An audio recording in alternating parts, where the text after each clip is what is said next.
Antes de que las aguas cubrieran la tierra, el mundo ya estaba enfermo.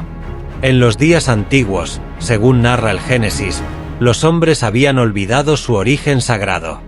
La violencia llenaba los caminos, la corrupción se extendía como una sombra, y los hijos de los hombres se mezclaron con seres que no pertenecían del todo a este mundo. Eran los Nefilim, los gigantes nacidos de la unión entre los hijos de Dios y las hijas de los hombres, criaturas de fuerza descomunal y sabiduría pervertida que enseñaron a la humanidad secretos que aún hoy permanecen velados. El relato bíblico describe un tiempo de caos moral y espiritual, en el que toda carne había corrompido su camino sobre la tierra. Aquellos gigantes, mitad divinos y mitad mortales, se convirtieron en símbolo del pecado que desafiaba los límites de la creación. Dios miró entonces a su obra y vio que ya no había justicia, que el corazón del hombre solo concebía el mal. Y fue entonces cuando pronunció el decreto más temido, la purificación por el agua. El diluvio no fue solo una catástrofe natural, fue el eco de un juicio cósmico. El cielo y la tierra se unieron en un acto de purificación total, un reinicio absoluto del mundo. Las aguas, que al principio habían dado vida, se convirtieron en instrumento de destrucción. La creación volvió al caos primordial, como si el universo se plegara sobre sí mismo para borrar el error de los hombres. En el corazón de ese caos se alzó un hombre justo, Noé, símbolo de la fe inquebrantable y del silencio que precede a la tormenta. Mientras el mundo se burlaba de su arca, él trabajaba en secreto, guiado por una voz interior. Noé no construyó solo un barco, levantó un puente entre dos mundos, el que moría y el que estaba por nacer. En cada tablón del arca se escribía una promesa, que el agua no sería el fin, sino el principio de algo nuevo. Pero lo más inquietante es que Noé no fue el único sobreviviente del diluvio, al menos según otras culturas. En Mesopotamia, en las orillas del Éufrates, las tablillas sumerias ya hablaban de un hombre llamado Utnapishtim, advertido por los dioses para construir una gran nave antes de que las aguas destruyeran a la humanidad. En los mitos hindúes, el sabio Manú fue salvado por un pez divino. En Grecia, Deucalión y Pirra repoblaron la tierra lanzando piedras sobre una montaña sagrada. Distintos nombres, una misma historia. ¿Cómo es posible que pueblos separados por océanos y milenios narraran el mismo final del mundo? ¿Acaso fue un mito que viajó con los primeros hombres o un recuerdo ancestral de un desastre real? El diluvio universal no es solo una historia de castigo divino, es la memoria del límite. Es el instante en que la humanidad se mira a sí misma y descubre que su soberbia puede destruir todo lo que ama. El agua no distingue entre inocentes y culpables, solo obedece a las leyes de lo eterno. Y cuando las aguas retrocedieron, lo que quedó no fue solo una tierra nueva, sino una advertencia escrita en el cielo. El arco iris, pacto entre Dios y los hombres, promesa de que nunca más volvería el gran cataclismo. Pero en esa promesa se oculta un eco, el recuerdo de que todo renacimiento tiene un precio, y que la memoria del diluvio aún late en nuestras almas, como una tormenta que aguarda su momento para volver. En los albores de una humanidad que había olvidado a su creador, el mundo se convirtió en un eco de violencia. Los hombres, engendrados por la unión prohibida entre los hijos de Dios y las hijas de los hombres, caminaban entre gigantes. Los Nefilim, símbolo de la corrupción y el orgullo, habían llevado a la tierra a su punto de quiebre. La creación entera se había contaminado. En ese silencio previo al juicio, las escrituras dicen que Dios vio que la maldad del hombre era mucha en la tierra, y que todo designio de los pensamientos de su corazón era de continuo el mal. Génesis 6, 5. Fue entonces cuando el Creador decidió borrar de la faz del mundo aquello que había sido hecho a su imagen. Pero entre la oscuridad, una sola luz permanecía encendida: Noé, el justo. El texto sagrado lo describe como un hombre íntegro, que caminaba con Dios. Su obediencia sería el último hilo que sostendría a la humanidad antes del abismo. Dios le habló en secreto, revelándole el destino de un mundo condenado por su propia violencia.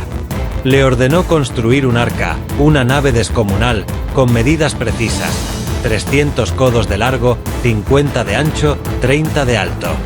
Un santuario flotante que preservaría la vida durante la purga divina. Noé obedeció sin titubeos, mientras su pueblo lo miraba con burla y desprecio. Durante décadas trabajó en silencio, martillando la madera del futuro mientras el cielo se oscurecía lentamente. El arca no era solo un refugio físico, era un símbolo. Representaba la fe frente al absurdo, la resistencia del alma ante el fin inminente. Cada tablón, cada clavo, era una plegaria tallada contra el olvido. En su interior, Noé debía reunir una pareja de cada especie viviente, para que la creación renaciera después del juicio. La naturaleza entera sería testigo de aquel pacto entre Dios y el hombre. Llegó el día. Las nubes se cerraron sobre la tierra como un velo de plomo, y las fuentes del gran abismo se abrieron. Durante 40 días y 40 noches, las aguas cubrieron los montes, y todo ser que respiraba quedó sumergido bajo la cólera divina. El rugido del diluvio no era solo el sonido del agua, sino el grito de una humanidad que comprendía, demasiado tarde, el precio de su soberbia. Pero dentro del arca, el silencio era distinto. Allí, entre el rugido de las olas, persistía la esperanza. Noé, su familia y los animales aguardaban en la oscuridad, confiando en que la promesa de Dios se cumpliría. Cuando al fin las aguas comenzaron a descender, el arca reposó sobre las montañas de Ararat, en lo que hoy es Anatolia. Noé soltó una paloma, y ésta regresó con una hoja de olivo, el símbolo eterno de la paz, del perdón y del renacimiento. Entonces Dios habló una vez más. Selló un nuevo pacto con la humanidad, representado por un arco iris que cruzó los cielos como un puente entre el cielo y la tierra. No volveré jamás a maldecir la tierra por causa del hombre, dijo el Señor. Y el arco iris se convirtió en el recordatorio de que incluso después del castigo existe misericordia. El diluvio del Génesis no fue solo una catástrofe natural. Fue una recreación del mundo, una limpieza de la memoria humana, el acto en que la justicia divina y la compasión se entrelazaron. Noé emergió del arca como un nuevo Adán, en un planeta cubierto de silencio. La historia había vuelto a comenzar, pero la pregunta quedaba abierta. ¿Cuánto tardaría el hombre en olvidar otra vez las advertencias del cielo? Mucho antes de que las escrituras hebreas fueran escritas, cuando los primeros reinos florecían entre los ríos Tigris y Eufrates, ya existía un relato casi idéntico al del diluvio de Noé.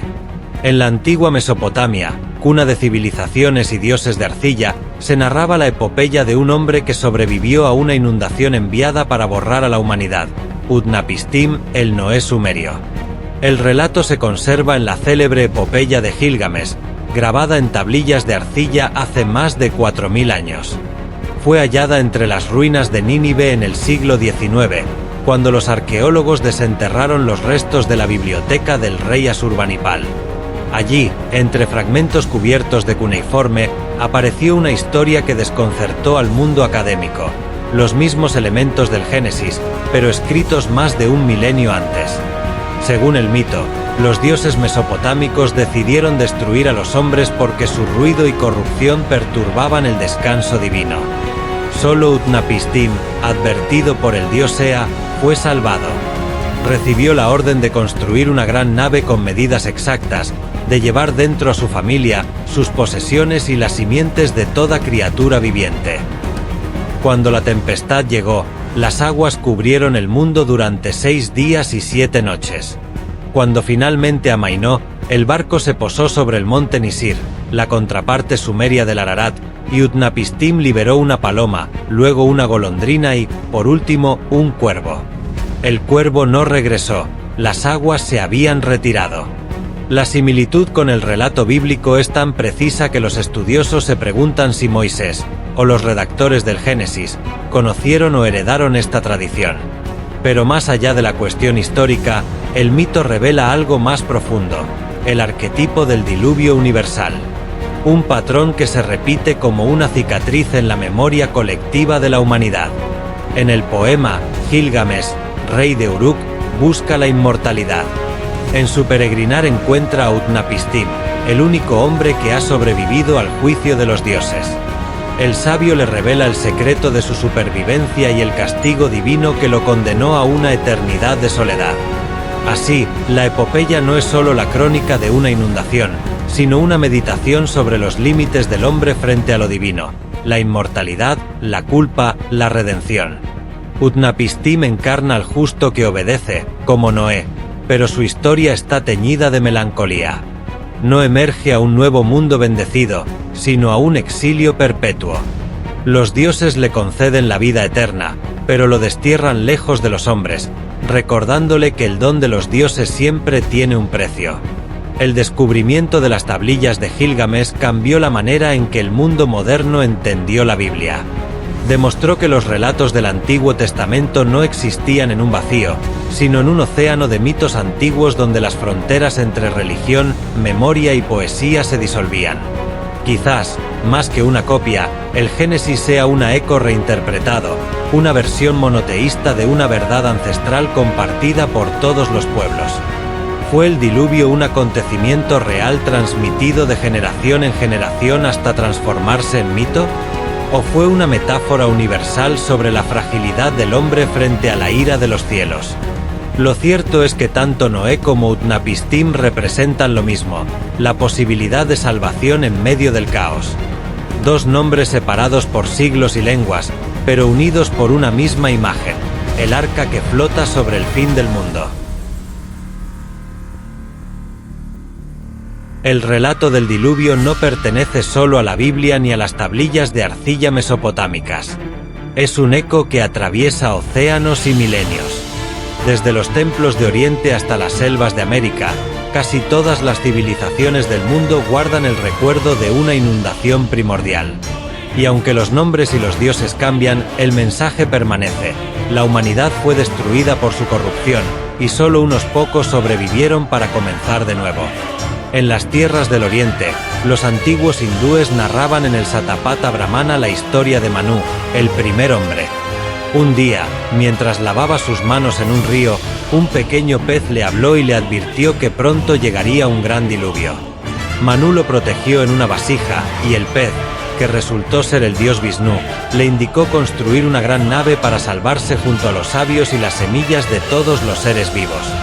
Cuando las aguas cubrieron el mundo, Vishnu, transformado en pez gigante, guió la embarcación hasta una montaña sagrada. El hombre, nuevamente, había sido salvado por la obediencia y la fe. En la antigua Grecia, la leyenda de Deucalión y Pirra cuenta que Zeus, indignado por la impiedad de los hombres, decidió sumergir la tierra bajo un mar infinito. Solo Deucalión, hijo del titán Prometeo, fue advertido. Construyó una caja de madera junto a su esposa, y flotaron durante 9 días y 9 noches hasta que las aguas retrocedieron. Los dos fueron los únicos sobrevivientes, y los dioses les ordenaron repoblar la tierra arrojando piedras por encima de sus hombros. De las piedras de Deucalión nacieron los hombres, y de las de Pirra, las mujeres. Una metáfora de la regeneración humana tallada en piedra y tiempo. En el continente americano, los ecos del diluvio resuenan también. Los mayas narraron en el Popol Vuh cómo los dioses destruyeron a los hombres de madera con un aguacero interminable, porque no tenían alma ni gratitud. Los incas, por su parte, creían que el dios Viracocha había enviado un diluvio para exterminar a los gigantes y dar paso a una nueva humanidad. En Norteamérica, los Hopi contaban que el creador, cansado de la maldad, ordenó a la diosa araña tejer una red para salvar a los justos, que sobrevivieron en cuevas mientras las aguas arrasaban la superficie. También en África y Oceanía los mitos repiten el mismo patrón: un dios, una advertencia, una inundación, un refugio y un renacimiento. Entre los Yoruba de Nigeria se cuenta que Olokun, el dios del mar, soltó las aguas para castigar la arrogancia de los hombres. En Polinesia, la leyenda de Rata describe cómo los dioses destruyeron la tierra con lluvias incesantes, salvando a unos pocos en una canoa sagrada. Las coincidencias son asombrosas. ¿Cómo es posible que pueblos tan distantes, sin contacto entre sí, compartan una historia casi idéntica?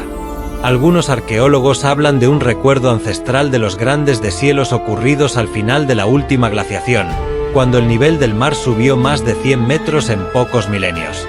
Otros sostienen que el mito del diluvio es un arquetipo universal, una verdad simbólica inscrita en el inconsciente humano, la conciencia de nuestra fragilidad ante el poder de la naturaleza y lo divino.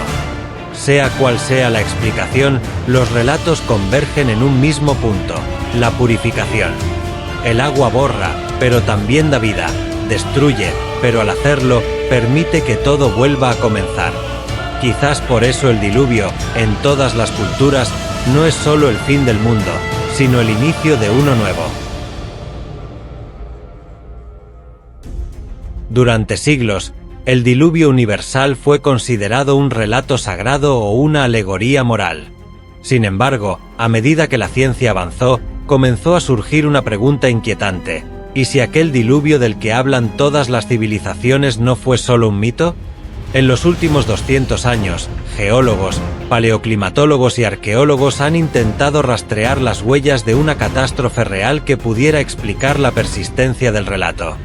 Algunos miran hacia el norte, hacia el Mar Negro, donde un grupo de investigadores estadounidenses, entre ellos Robert Ballard, descubridor del Titanic, halló indicios de una inundación colosal ocurrida hace unos 7600 años. Según su teoría, el Mediterráneo habría roto una barrera natural y sus aguas habrían invadido repentinamente una cuenca de agua dulce, sumergiendo aldeas enteras. La magnitud de aquel evento habría quedado grabada en la memoria colectiva de los pueblos del Antiguo Oriente. Otros estudios apuntan aún más atrás, al final de la última era glacial, hace unos 12.000 años, cuando el planeta experimentó un calentamiento súbito. Los glaciares que cubrían el hemisferio norte se derritieron en cuestión de siglos, provocando un aumento del nivel del mar de más de 100 metros. Tierras fértiles y costas habitadas desaparecieron bajo las aguas. Algunos científicos sugieren que ese fue el verdadero diluvio universal, un cataclismo planetario que transformó la geografía y las civilizaciones primitivas. Incluso hay teorías más audaces. Algunos geólogos proponen que un impacto de meteorito en Groenlandia o en el Atlántico Norte pudo desencadenar un tsunami global, borrando culturas enteras. Otros mencionan erupciones volcánicas masivas, como la del monte Toba, en Indonesia, que alteraron el clima y provocaron lluvias interminables.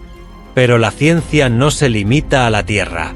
En la superficie de Marte, las sondas espaciales han detectado antiguos cauces fluviales, signos de inundaciones catastróficas. Es como si el agua, esa fuerza que da vida y destruye, fuera una constante cósmica, un instrumento recurrente en los ciclos de creación y purificación. Sin embargo, los científicos no pueden explicar por qué el recuerdo de ese desastre adoptó la misma forma simbólica en tantas culturas.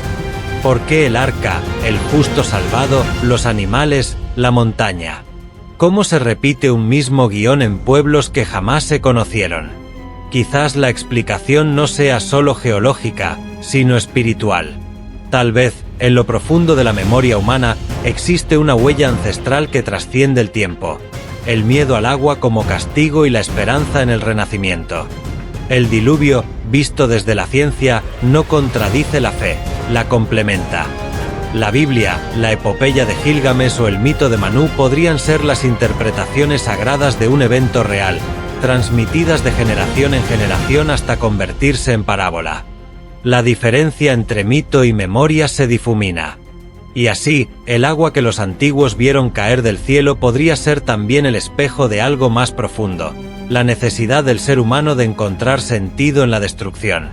Porque incluso en el lenguaje de la ciencia, el diluvio sigue siendo lo mismo: un recordatorio de que la vida en la Tierra depende de un equilibrio frágil, y que cuando el hombre lo rompe, el planeta responde. El cataclismo, entonces, no fue solo una tragedia natural, sino una lección universal. Una advertencia escrita no con palabras, sino con agua. Desde el momento en que las aguas se retiraron del diluvio, una pregunta ha obsesionado a exploradores, teólogos y aventureros: ¿sobrevivió el arca de Noé? La Biblia describe un refugio sólido, un santuario de salvación que flotó sobre las montañas de Ararat. Pero, ¿era solo un símbolo o existió realmente como estructura física, capaz de desafiar al tiempo y al olvido? A lo largo de los siglos, relatos de viajeros y misioneros comenzaron a hablar de restos de madera gigantescos en las laderas del monte Ararat, en la actual Turquía oriental. Entre ellos, se destacan las historias de montañistas y comerciantes que aseguraban haber visto estructuras rectangulares, intactas y cubiertas de nieve, como si el hielo hubiese preservado la memoria de aquel milagro flotante. Durante el siglo XIX y XX, expediciones europeas y soviéticas intentaron localizar el arca. Fotografías dudosas y testimonios fragmentarios alimentaron la leyenda. En 1943, el piloto estadounidense Howard reportó ver una estructura rectangular a más de 4.000 metros de altura, mientras sobrevolaba la región. Décadas después, investigadores turcos y chinos utilizaron imágenes satelitales para intentar identificar lo que algunos llaman formaciones naturales o la última morada del arca. El monte Ararat, con sus picos cubiertos de nieve y su terreno escarpado, sigue siendo un símbolo sagrado y un enigma. Para muchos, buscar el arca no es solo encontrar un objeto físico, sino tocar la historia, probar la realidad de los textos sagrados y reafirmar la fe en el milagro de Noé. Cada expedición mezcla esperanza y obsesión. La línea entre devoción y locura es tan fina como el hielo sobre la montaña. Pero la arqueología moderna advierte, no hay evidencia concluyente. Algunos investigadores sostienen que la madera podría haber sido arrastrada y destruida por las lluvias, los glaciares y el viento. Otros creen que lo que se percibe como restos de un barco es solo un fenómeno geológico. Sin embargo, el arca ha sobrevivido como símbolo universal: refugio, conocimiento, salvación. En cada cultura que recuerda el diluvio, el arca aparece como un instrumento de redención, un puente entre el caos y el orden. Incluso más allá de Ararat, la búsqueda del arca ha inspirado mapas, relatos y expediciones en lugares tan distantes como China, Etiopía y Sudamérica, donde los exploradores han comparado montañas y lagos con los textos antiguos, intentando descifrar un patrón. La obsesión no radica únicamente en hallar madera petrificada, sino en verificar que la fe puede trascender el mito y tocar la realidad. La dimensión simbólica del arca es tan profunda como la propia historia. Representa el acto humano de obedecer ante lo divino, la perseverancia frente al desastre y la memoria de la creación que resiste al olvido. En ella se encuentra el anhelo de preservar la vida, el conocimiento y la esperanza. Así, el arca perdida no es solo un objeto de exploración, es un recordatorio de que incluso cuando la humanidad enfrenta la destrucción absoluta, el espíritu de salvación y renacimiento persiste.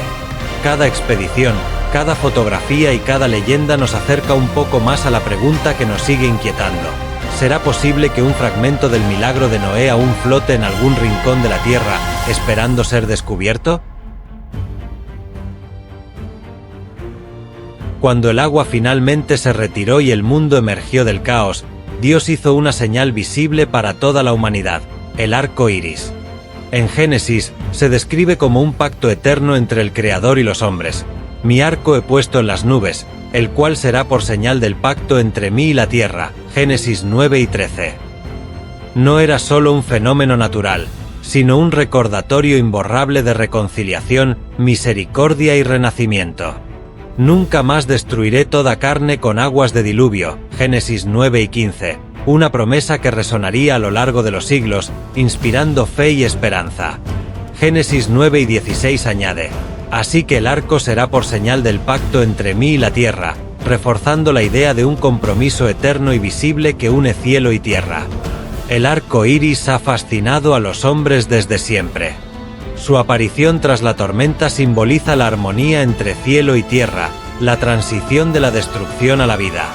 Para Noé y su familia, fue la promesa de que el mundo no sería condenado nuevamente por la maldad de la humanidad. Pero también era una advertencia: la armonía depende del respeto al equilibrio y la obediencia a la ley divina.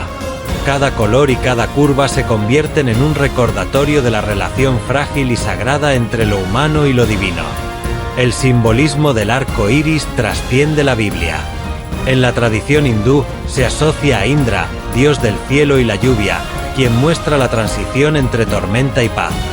En el arte mesopotámico, arcos de colores representan el puente entre los dioses y los mortales, recordando que la comunicación entre ambos mundos sigue siendo posible tras la catástrofe. Entre los pueblos nativos americanos, el arco iris actúa como guardián del equilibrio, señalando que la naturaleza y el espíritu humano están interconectados. El arco iris también tiene un profundo valor espiritual. Es una metáfora de reconciliación. Después del castigo, la vida puede renacer y el hombre puede aprender de sus errores. En la filosofía cristiana, representa la esperanza de redención, la continuidad de la creación y la certeza de que la misericordia divina es infinita.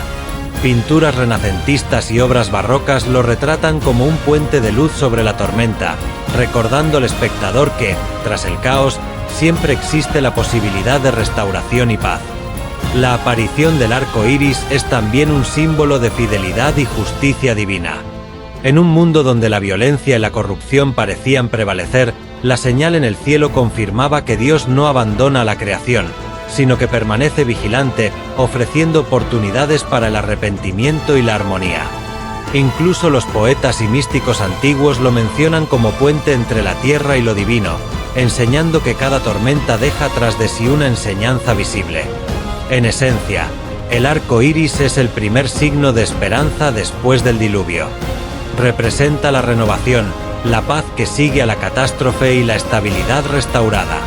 Cada aparición recuerda que, aunque la humanidad pueda desviarse y enfrentar castigos, siempre existe la posibilidad de reconciliación con lo divino. Es un pacto visible que trasciende culturas y generaciones, un recordatorio eterno de que la misericordia y la armonía siempre pueden prevalecer. A lo largo de los milenios, los relatos del diluvio han servido como advertencia y recordatorio de la fragilidad humana frente a la naturaleza. Hoy, los signos parecen repetirse bajo otra forma. El cambio climático, el aumento de temperaturas, la pérdida de glaciares y la elevación del nivel del mar muestran cómo la historia de Noé y su arca podría tener un eco en la actualidad. Los océanos crecen, las tormentas se vuelven más violentas y ciudades costeras enfrentan inundaciones sin precedentes, recordando que el agua sigue siendo un instrumento de purificación y catástrofe. En los últimos años, fenómenos como el huracán Katrina en 2005, el tsunami del Océano Índico en 2004 o las recientes inundaciones en Pakistán, Alemania y Australia nos muestran cómo la fuerza del agua puede cambiar la geografía, desplazar a millones y destruir comunidades enteras. La humanidad, como en los relatos de Noé y Utnapishtim, se enfrenta a su vulnerabilidad frente al poder de los elementos, confirmando que el agua sigue siendo juez y testigo de nuestras acciones. Estudios científicos recientes revelan que el nivel del mar ha aumentado aproximadamente 20 centímetros desde 1900, con una aceleración notable en las últimas décadas. El deshielo de Groenlandia y la Antártida podría contribuir a un aumento adicional de hasta 1 metro en los próximos 80 años, poniendo en riesgo grandes ciudades y ecosistemas. Los climatólogos advierten que, si no se controla la emisión de gases de efecto invernadero, las inundaciones bíblicas que antes solo existían en los mitos podrían repetirse en escala real. El concepto de nuevo diluvio no es solo metafórico. Satélites y estudios científicos revelan que regiones enteras podrían quedar bajo el agua en las próximas décadas si la humanidad no cambia su relación con el planeta. Lo que antes era un mito para explicar la desobediencia y la corrupción humana se transforma hoy en una advertencia literal, una llamada a la acción frente a la irresponsabilidad ambiental. Más allá de la ciencia, este capítulo explora la dimensión espiritual y ética del nuevo diluvio. Los antiguos mitos nos enseñan que la soberbia, la codicia y la destrucción de la creación provocan castigos inevitables. En el mundo moderno, la sobreexplotación de recursos, la contaminación y la indiferencia ante el equilibrio natural cumplen el mismo rol. Son los nefilim de hoy, fuerzas humanas que alteran el orden y despiertan la furia de la naturaleza. Este paralelismo entre pasado y presente permite al espectador reflexionar sobre la responsabilidad colectiva.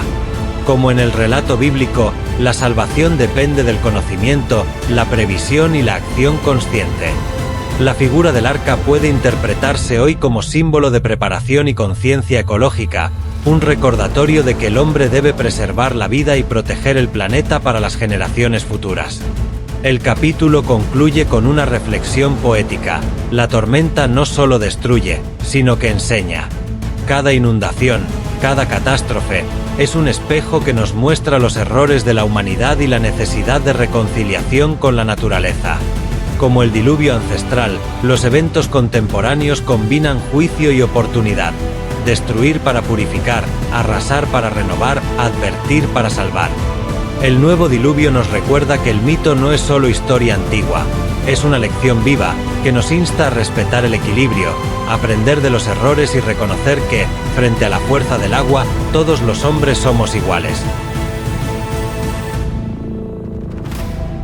El agua no solo limpia y da vida, también juzga.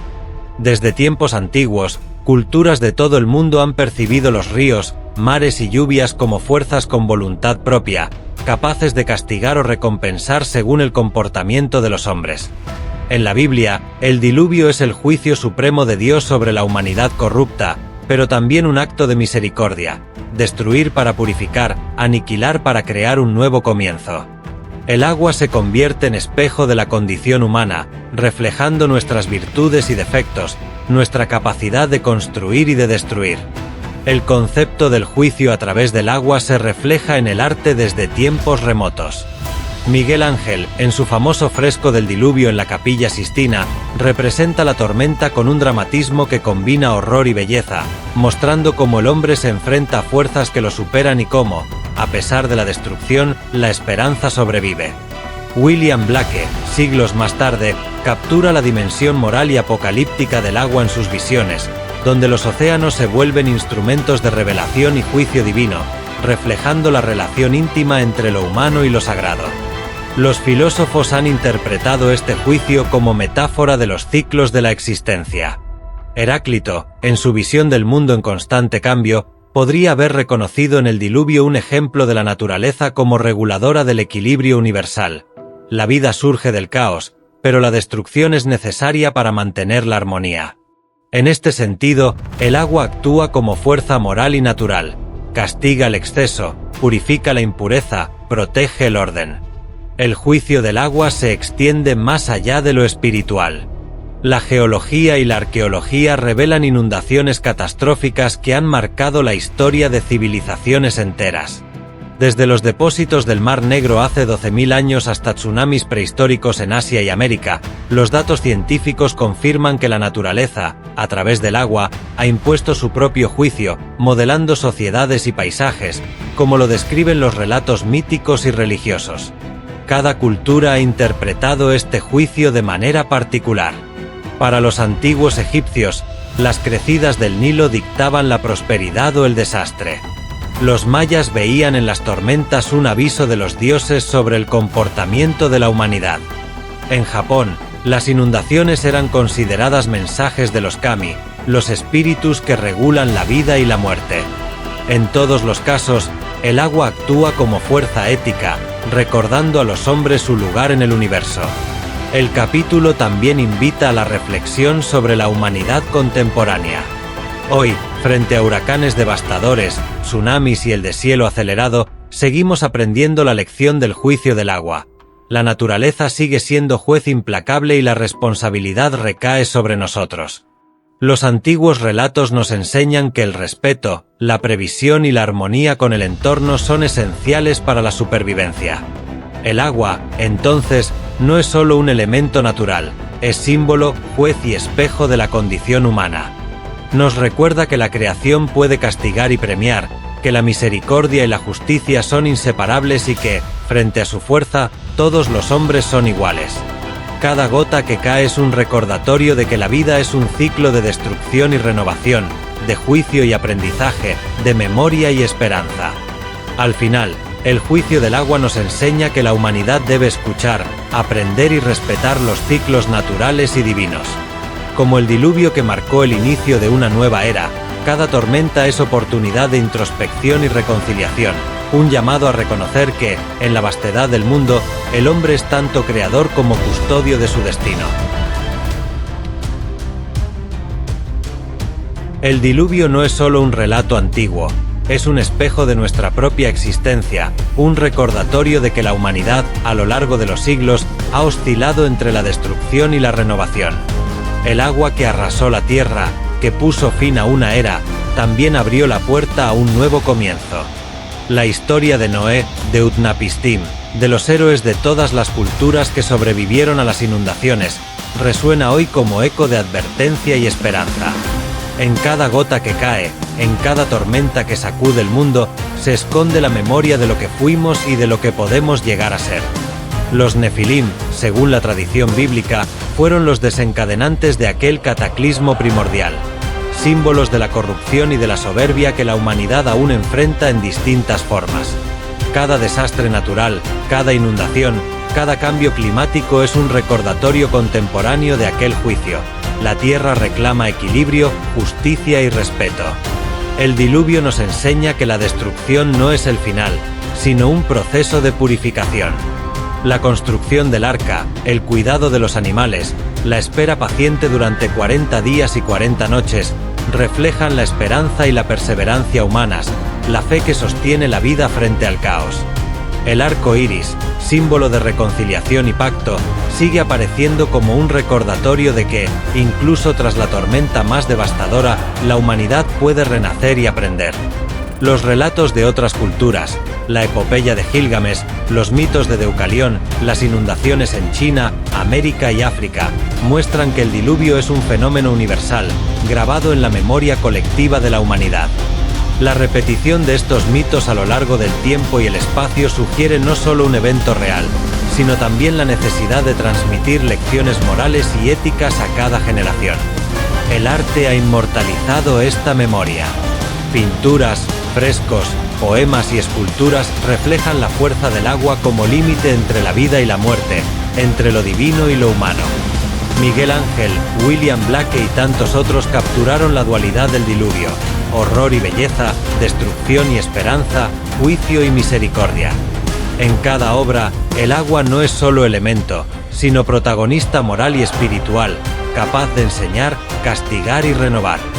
Hoy, el diluvio nos interpela de manera directa. El cambio climático, los desastres naturales y la creciente vulnerabilidad de nuestras ciudades costeras son un nuevo capítulo de aquella historia ancestral. La memoria del diluvio nos insta a reflexionar sobre nuestras acciones, a reconocer nuestra responsabilidad y a actuar con sabiduría para preservar la vida y la armonía con el planeta. El epílogo cierra con una imagen poética. La tormenta ha pasado, pero su eco resuena en la tierra y en nuestros corazones. La humanidad, como Noé y sus descendientes, debe aprender de la historia, proteger lo que aún queda y construir un futuro donde la memoria de aquel cataclismo guíe nuestras decisiones. Cada arco iris que aparece tras la lluvia nos recuerda que la vida siempre encuentra su camino, que la renovación es posible y que el aprendizaje de los errores antiguos puede salvarnos de repetirlos. El diluvio es, entonces, memoria eterna, advertencia y promesa, un símbolo que conecta pasado, presente y futuro. Nos recuerda que el hombre, la naturaleza y lo divino están entrelazados en un ciclo sin fin de destrucción y renacimiento, y que, mientras recordemos, siempre habrá oportunidad para recomenzar.